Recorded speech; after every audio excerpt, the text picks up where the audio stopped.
former Secretary of State, former First Lady, former Senator, 2016 Democratic presidential nominee. Madam Secretary, thank you so much for joining us tonight. We really appreciate you making the time. Happy to talk with you, Rachel. I have heard you make the case when Joe Biden was considering getting into the presidential race. I have heard you make the case that at least from that distance, a long time ago now, at least with what we knew then, it seemed like he might have the best chance of all Democrats to make Trump a one-term president. And in fact, that he might have a very good chance of making Trump a one-term president. Now that we are this close, now that we're in the middle of the convention, candidly, what is your confidence level now? Will you tell us what you're expecting in the general election? You know, Rachel, I really do think that Vice President Biden is very well positioned, and now with Kamala Harris on the ticket, to win the overwhelming vote and even the Electoral College.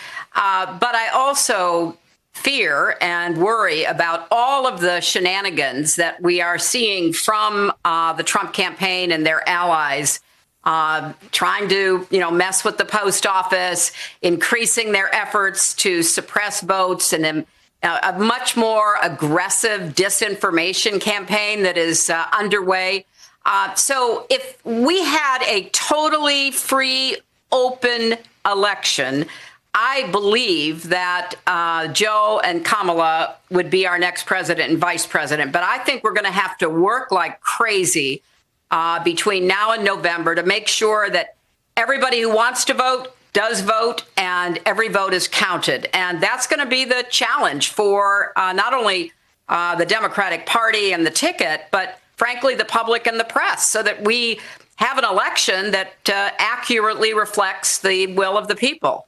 Do you think that the Democratic Party has the right muscles, the right resources to bring to bear to that kind of a fight in these next 70 some odd days before the election actually happens? What do you think the public at large, the media, the Democratic Party should be trying to build up, shore up in order to get ready for that kind of fight, if you think that's the most likely eventuality? Well, obviously, I've been really concerned about this for some time, and I've been supporting groups and litigation to try to make sure that the vote is going to be protected and mail-in voting is going to be permitted to the extent that it should be. I think that the Biden campaign, the DNC, a lot of concerned citizen groups are looking hard at what more needs to be done.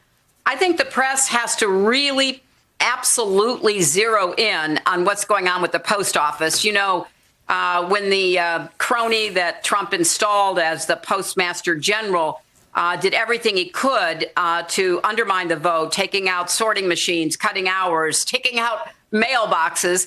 And then once he was told he had to appear before Congress, saying, that they would stop. But there's been no commitment to reverse the damaging changes that they've already put into place. I think it's going to take a lot of lawyers. It's going to take a lot of poll workers.